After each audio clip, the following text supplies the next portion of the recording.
پښتونخوا وطن د ډېرې غیرتي او غریالۍ خاورې د جنوبي پښتونخوا دلته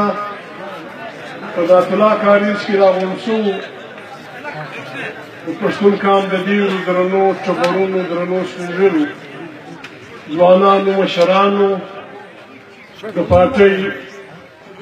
د ادارو مشرانو کارکنانو عزیزانو دا ښکلي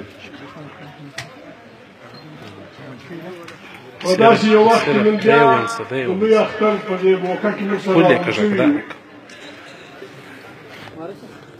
چې شاوخوا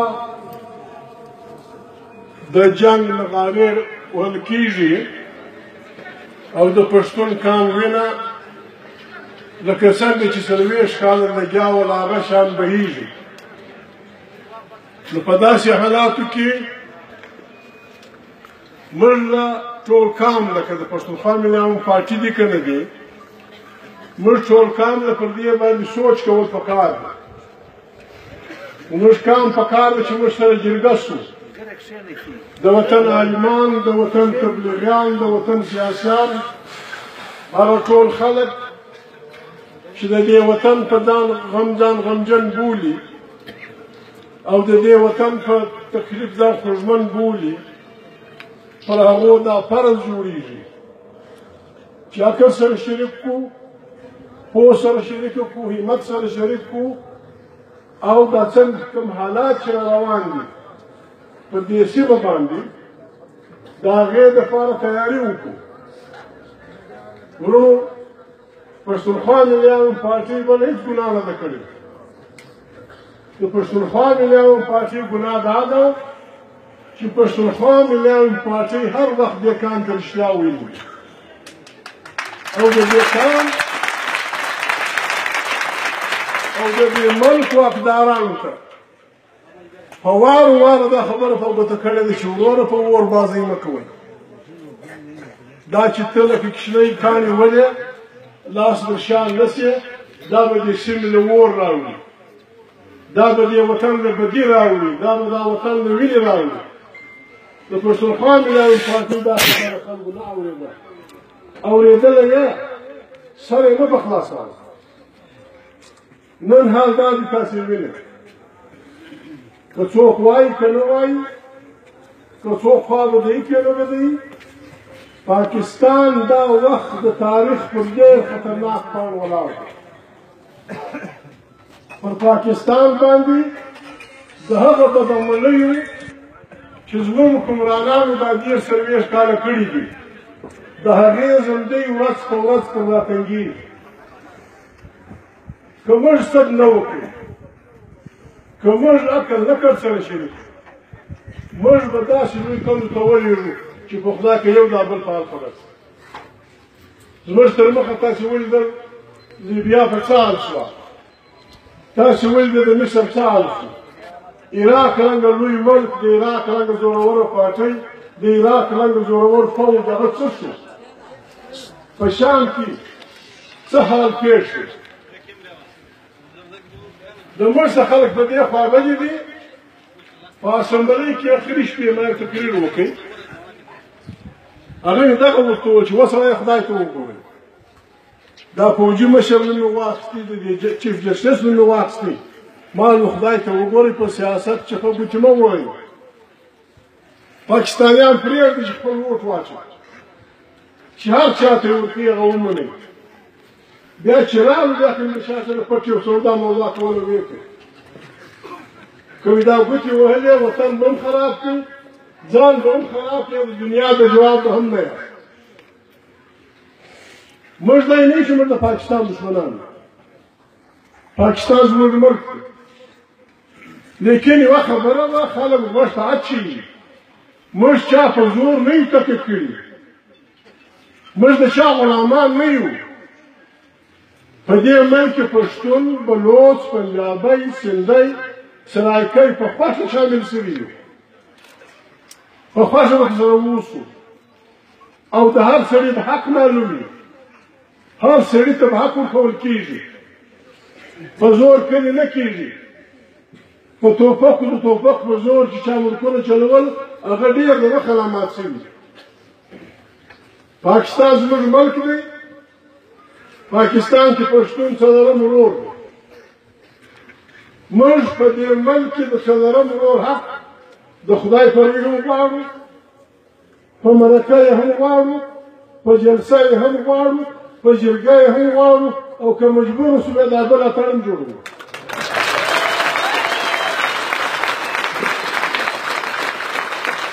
هیچ چا څخه خیرات نه غواړو. هغه ورځ یو انټرویو وه، یو هلک راغلی پښتون هلک و، ما ته یې ویلي وه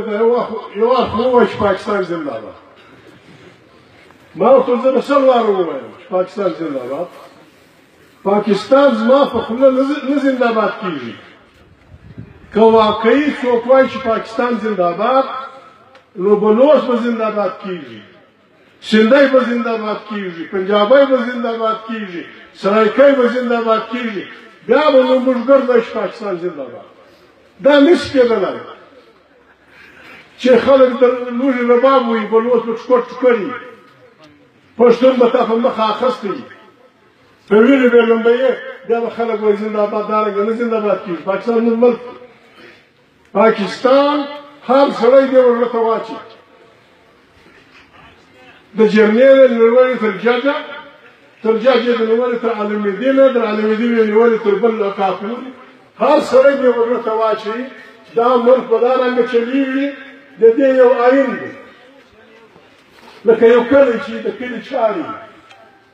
د هر چا کار معلوم وي، د هر چا حال معلوم وي. زموږ یو آیین دی، په آیین کې د هر یو په چوکاټ کې د فوج حد معلوم دی. د ججانو لیکه معلومه ده،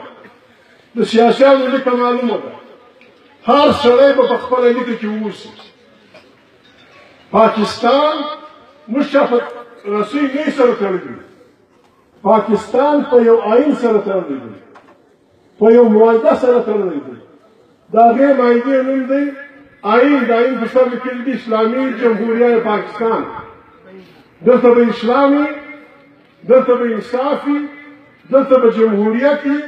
هر سړی به د قانون په مخ کې برابر وي. هر سړی به د روا او د ناروا د سزا او د جزا حق لري. او بیا به دا ملک داسې چلېږي، خلک به ووټونه کوي، په ووټو کې به صوبایي اسمبلیانې جوړېږي، سینټ به جوړېږي، قومي اسمبلۍ به جوړېږي، او د قومي اسمبلۍ څخه د حکمرانۍ دغه راوځي. پاکستان آیین دا په وار وار وایم، تکرار یې په دې کوم چې سهار اخر په بلا سره اخته کېږي. پاکستان آیین درې قسم خلک هلته سیاسیان یې اخلي، دا د کوچني میونسپلټۍ والا څه نیولې، بیا تر صدره پورې دا ګرد هلته اخلي چې زه به آیین منم، او که آیین ته خطره پېښه شوه زه به یې دفاع کوم. ججان د کوچني جج یې نیولې تر سپریم کورټ تر ججه پورې حلف اخلي چې زه آیین منم، او که آیین که چا ګوتې وویلې خراباوه یې زه به یې دفاع کوم. فوجي سپایان د سپایي څخه نیولې تر جرنیله پورې حلف اخلي چې زه آیین منم، او زه دا وعده کوم چې زه به په سیاست کار نه لرم. پتې ګورې د قرآن پسې، پتې ګورې د خدای پسې. زموږ فوجیان په سیاست کار لري که نه لري؟ دا د آیین د حلف دی، د قسم دی چې زه به په دا کار نه لرم. نو چې ته د لیکه راووتې، ته آیین نه منې، بیا دا پاکستان نه پاتېږي. دا پاکستان د آیین سره راتړلی دی،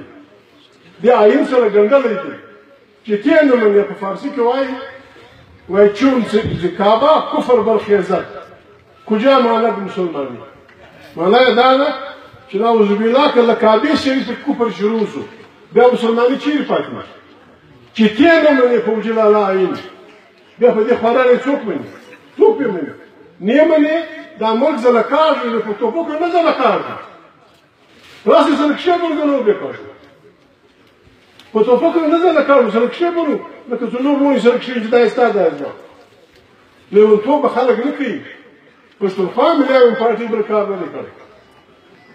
40 کاله کېږي اخر مسلمانان یو موږ انسانان یو کلمه وایو پښتانه یو 40 کاله کېږي په افغانستان کې وینې بهېږي روسیان راغله یا دوی راوغوښته یا دوی راغله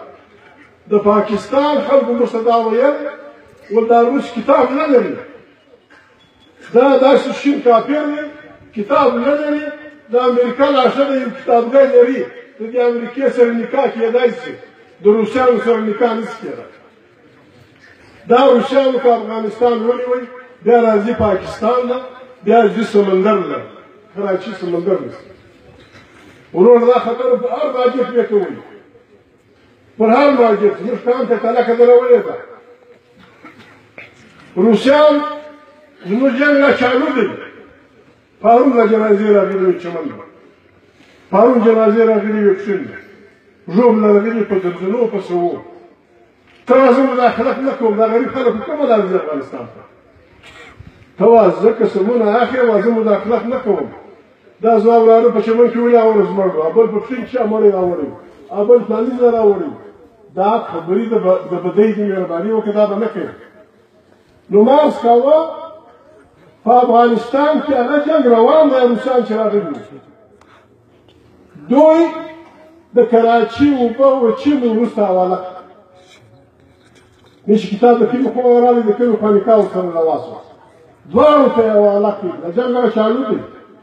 چین ته روس ته یې دغه ورکړې د روس سره یې معاهده وکړه چې روس کې به د پاکستان د فوج ځوانان ټرین کړي نو تا ودې چې دا سره جوړه کړې وه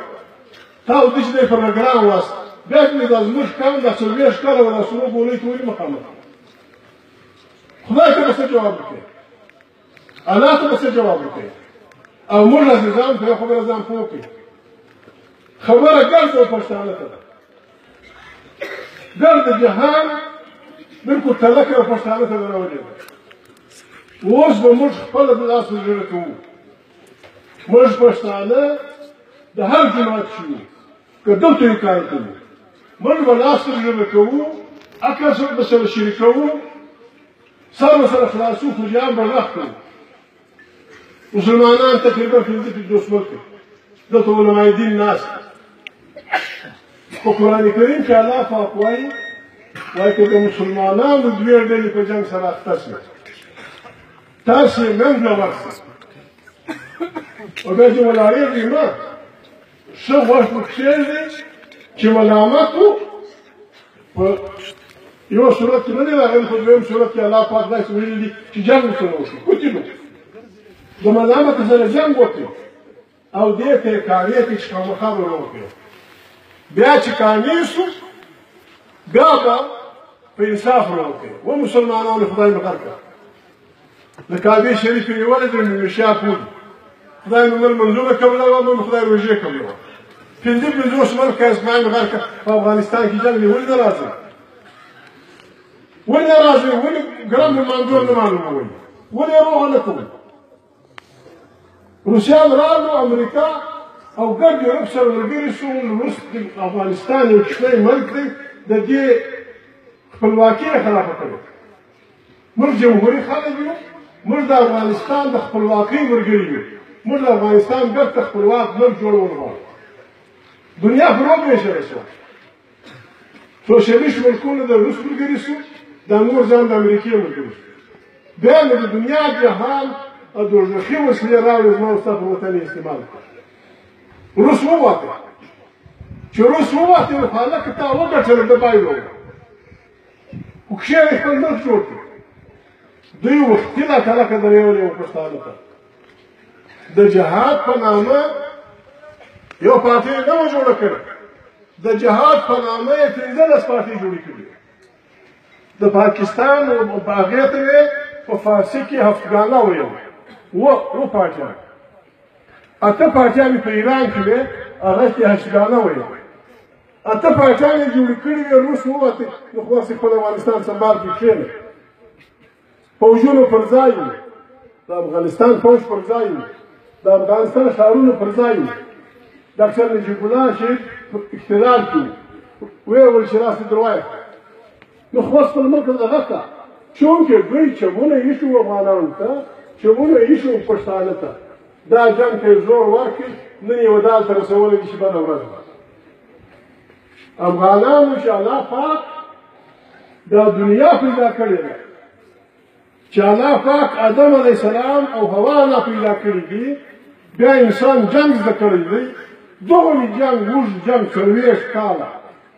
او د دې مداري وسلې چې ګوته پکې کېږدي د پسې وګولي ولاړ دا 40 کاله جنګ پر افغانستان وشو افغانستان یو شی وګب جان ثابت کړ چې ګرد مرم افغانستان د استقلال لري افغانستان به آزاد وي افغانستان به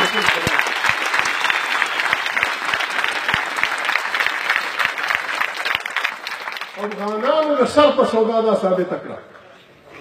ډېر ګران کار دی د جنګ خوږې خبرې ساتي پرېښودې 40 کاله ته پسې اوس هم نن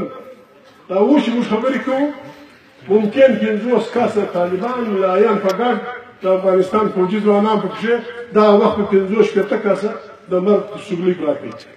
په زکندن وي 50 به په فراه کې پراته وي 50 به په افتخار کې 50 به په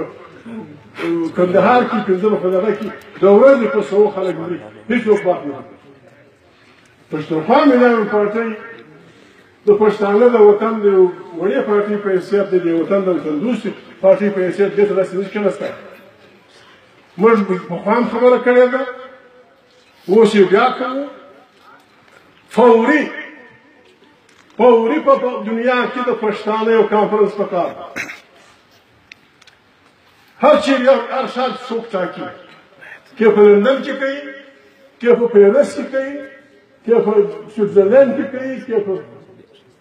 هندوستان د اسرائیل چا هر چیز چې کوي په کار د پښتانه سره کښېني پر دې خبره عقل سره کوي چې موږ کوي څه دي موږ څه باندې پېښه کړې ده دوی لګیږي پښتانه ته شکل پښتانه قاتلان په دې باندې د پښتانه فوري یو بین الاقوامي کانفرنس پکار په دې لپاره چې د جان ټول پښتانه راشي او موږ وګر جان ته دا ووایي چې موږ د شکل موږ د انسان قدر کوو موږ د انسان د مذهب قدر کوو موږ د انسان د ژبې قدر کوو موږ د انسان د عقیدې قدر کوو موږ د انسان د رنګ د ژبې هر څه قدر کوو هغه به زموږ د ژبې قدر کوي موږ په یوه شفا بدوو هغه زموږ وطن دی هغه د افغانانو هغه افغانستان دی دلته د ډیورنډ د دې کلان تر وټکه پورې دا پښتانه موږ د هر چا سره کښېنو هر څوک انسان بولو د آدم علیه السلام بچی بولو د خدای پولیس ټیکداران موږ خلک لالو لیکن یوه خبر هر چا ته دلته هم هلته هم چې زما وطن ته زما مور خور ته زما د وطن عزت ته زما د سپین ږیري بګړۍ ته زما د سپین ږیري وزیرو ته په بد نظر وګوري مور به دین نارې وي تا به نارې وي پښتانه خو دا اوسې بده دي چې ما به انسان بوله تا انسان بوله نه له تا خیرات غواړم نه له امریکې غواړم نه له کفر غواړم نه له اسلامه غواړم چې خدای راکړي نعمتونه دي دا به راپرېږدې د پاکستان د چلولو یوازینۍ لاره دا ده چې دلته به یو آیین وي په هغه آیین کې به د پښتانه ټول وطن په یوه صوبه کې د ډیورنډ کرښې نیولې تر اباسینه چې کوم پښتون پروت دی دا به ګر په یوه صوبه کې نوم یې د پښتانه په پرچار کې پرېښود د بلوڅ به خپلې صوبه وي د سندي به خپله وي د پنجابي به خپله وي د سرایکي به خپله وي او د پاکستان آیین به و پښتانه ته و بلوڅ ته و سندي ته و سرایکي ته دا ضمانت ورکړي چې الله پاک ستا په وطن کې کوم نعمتونه پیدا کړي دي پر دې به ستا د بچیانو حق لومړی پښتو ژبه به د سرکار د دربار د دفتر ژبه بلوڅ هم دغه رنګه سندي ته هم دغه رنګه پنجابي ته هم دغه زموږ ملک چې موږ زنده‌باد شو د قیامته زنده‌باد داسې پاکستان چې ته به لنډهر یې په زور به زما لاس پیچې په زور به زموږ موټونه وهې موږ به دوی سره اخته کوي دا پاکستان ته پوه اوسه دی پوه اوسه زه خدای دې دا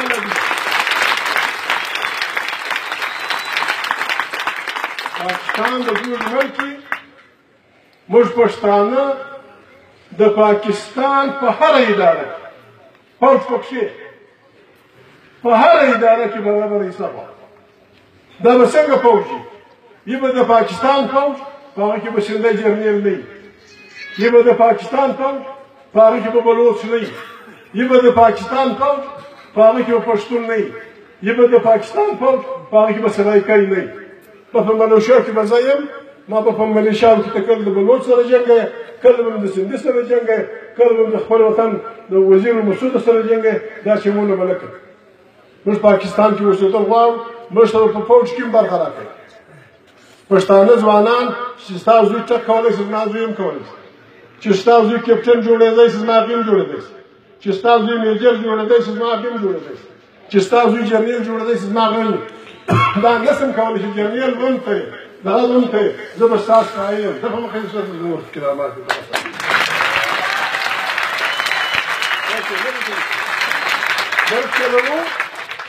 یوه خبره دا ده بله خبره زه څه ویلی زه ټیک کوم که ټیک نه کوم په افغانستان کې ګرد جهان ستړی شو روس راغی انډیوالان یې راغلو مړه شو ټکور ټکور شو موږ یو ملک ولاړو امریکا راغله انډیوالان یې لاړو سرې وینې دي لا خبره نه خلاصېږي اوس یې بیا بله تلکه موږ ته درولې ده وایي داعش دي فلانی دي بیا سپایان هېڅ داعش مایش نه ګرد چمونه کوي ګرد چمونه کوي خپل کور کې پر ورور غږ کوئ عزیزان پر ورور به غږ کوئ پر توبره به غږ کوئ پر وراره به غږ کوئ چې ولې ولایه وپاګله زما په جیب کې شپږ انچه چاپونه پرېږدي و تا ته یې دېرش کاله شکوپونه درکړي دي ولایه برېتونه دې غوړ کړي دي په کې دې یو توپ کړه ولې څوک یې نه کوي دا ځان برېښ مه پاږه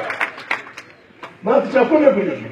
تا ته یې کله شکوپونه درکړي دي نور میدان او بل هلته اصل کې د دوی پلان دا دی چې د پښتانه په وطن کې یو خانه جنګي شروع چې ولسونو په خپله په جنګ سره اخته لیوني کېږو به نه په خپله به نظر ووژنو که یې لیونی تربور مې ورور مې هغه ته ووایي چې دومره کلمه ووایه پر ځان یې چوپه دا دېرش کاله شرکوپونه دا د دې دپاره نه دي درکړي امالدار خلک په منډې بیا د رمې څه پسونه جلا کړي د لاندې دپاره او نو دوه موټه دغه ورکوي او نور ته نه ورکوي دوی خواران ته دوه موټه وربشې ورکوي د دولت شورای خوشحاله یې ورته چې کاکو مې څنګه ښه نازوي زه یې ولې کاکو خو ژوند مې چاړه یې شو د لاندې پسې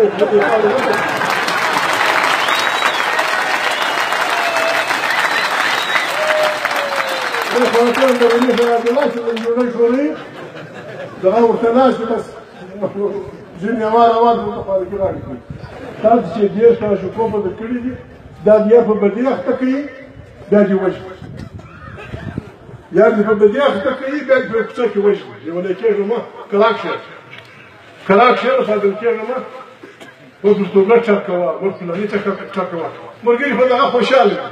خوابدي دي په الکشن خوا نه به د ورور دا راځي دنیا سره کتار شو یوازې ته نه ګډ پاکستان یې په سر واخیست دا به یو کیسه کوله په یو کلي کې یو شپانه راځغاستې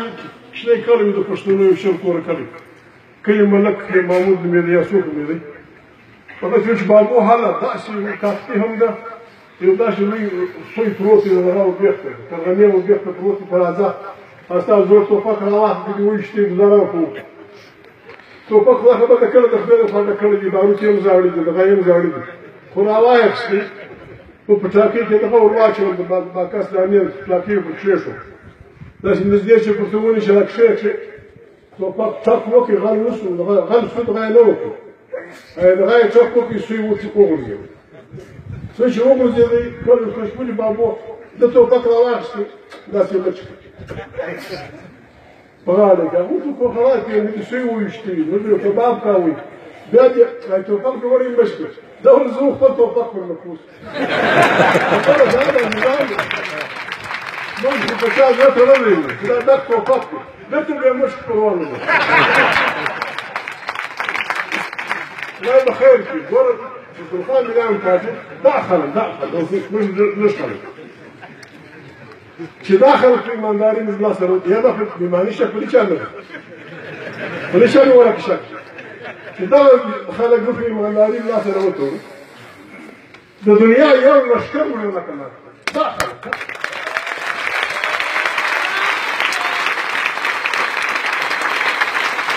بس ملګري دي چې په ورځ کې دغه څه غلطي کوي ګرمن ګنده څه میچن ګنده غلطي به سوي پروا نه لري سم زور دوی کوي ته د خلکو اراده ته ګوره چې موږ ملګري د پښتنه وکړي چې موږ دې شي وخت چاته ویلو ولما ته دوی ویل چې چمن له دېرش ولا توبې غرو له دېرش ولا سواسته دېرش ونه چې څه لپاره د کشمیر جنگ دی او پته ده بمان سوي دي وځو ته خبر ما دوی دا اراده و چې بس خلک زلولي زره خوځي دي بس را رسوي د هسپتال ورونه دا رنګ اسانه کار نه دی دا رنګ اسانه کار نه دی ورته عمل په خپل همت ګټلی دی دا پاکستان چاته نو فرغور نه ورته دا پاکستان د پښتانه د توري توپک او د مرداباد زنداباد په زور آزاد شوی چې ته زما زمون ته خبر د انګلیس په وجاو ته خبر د انګلیس په کوچ کلاس په غوړې ته ته د انګلیس په وجاو دا مرز ورته دا مرز ساتل د افغانستان د جنگ لپاره زموږ تجویز دا دی زموږ د پارټۍ نه زموږ ځان ته وایم د اقوام متحده سکیورټي کونسل دا 15 زورور خدای دي زورور دوی دي امریکا ایټم والا روسیان ایټم والا فرانسیسیان ایټم والا انګریزان ایټم والا چین ایټم والا موږ دې خاص چې وروره افغانان خدا ثابت کړه چې دوی په خپل وطن د زور حکمراني نه مني اوس نو د دې سره و بل نه جوړوي خدای مکه چې د دې څخه څه د جاني جنگ لمبه راخوځي موږ دا په زور په خاص کوو چې بل څه کولای شي کنه څه کولای د افغانستان پولي د دې د انسانانو سره وساتي یو پولي د پاکستان سره ده د خپل فوجونو واچوي یو پولي د ازبکستان سره دلته واچوي یو د تاجکستان سره ده یو د ترکمنستان سره ده یو د ایران سره ده خارجي مداخلت د افغانستان باندې کوي افغانان ټول ستایل دي کوملا دي کفیر دي کفکر دي او شرف غلي شرکشین دي خپل وخت سره تک دې له یوونی موږ وګرځوي موږ پښتانه خلک موږ افغانان خلک موږ خپل راځو موږ په خپل دا وایو موږ پاکستان مخالف نه یو لیکن داسې نه نشي کېدلی چې د دې ځای به ته لګیایې هلته به ښځې بورې درکوي موږ به خاموشه ناست کتل افغانستان کې مداخلت مشکلدار به خولې نه رایي مشکله خو نه هر څوک چې مداخلت کوي موږ مخالف قطعا په افغانستان څوک مداخلت نه کوي موږ د افغانستان د استقلال دولې ذمهوار یو چې افغانان پرېږدي ملا یې پرېږدي پیر یې پرېږدي صالح یې پرېږدي چې خپل وروسوي ته یې ګوتې نه کوئ مداخلت مه کوئ هغه ورځ غني صاحب په تقریر کې د جلیل نوم واخیستې ولولې غږ نه کوې تا خو زه مداخلت نه کوم دا جنازې دې چی چې روان دي نو عزیزانو په دې کار کې به موږ ټول همت کوو پر هر مسجد به بحث کوو پر هر کلي کې به بحث کوو چې د افغانستان د جنګ دا لومړی سړي که د دې سره به داسې لومړی راولاړ شي چې په خدای کې به موږ نه پیدا هغه ورځ تر راتلې د مخه وروڼه خپل صفونه تیار کړي د پارټۍ ملګري دې مهرباني وکړي پارټۍ ملګري اوس کاغذ د دې پارټۍ ملګري د الکشن متعلق چې چا ملګري کوم سستي وکړه چا ووټ مخالف ته ورکړي چا کار نه کاوه چا پښه شو چا پلانا کول دا به څنګه راټولوو موږ د پاکستان ماتول غواړو نه پاکستان سره جنګ کول غواړو لیکن په پاکستان کې د یو برخدار په توګه چې کوم حق د پنجابي دی چې کوم حق د سندي دی چې کوم حق د ولوس دی چې کوم حق د بل چا دی هغه موږ خامخا یې راکوئ په زور یې راکوئ په رضا یې راکوئ دا خبره د افغانستان ده د افغانستان د امن لپاره ضروري ده سکیورټي کونسل دې مهرباني وکړي د افغانستان پولې دې خوندي کړي او د پاکستان سیاسیان دې مهرباني وکړي مولانا صاحب هم شمېرلی پیپل پارټۍ هم ده یو خو موږ دا خبره کړې پروا نه وه دا واحد الکشن دی دا واحد الکشن دی چې په اول 15 غنټې کې ګډ پاکستان نارې کې ورجوړ شو ګډ پاکستان اوس که فوج ما ته دا فیصله کړې چې زه په زور چلوم غوا پاتې وله ولکه یتې د مور غوایي دا نه شي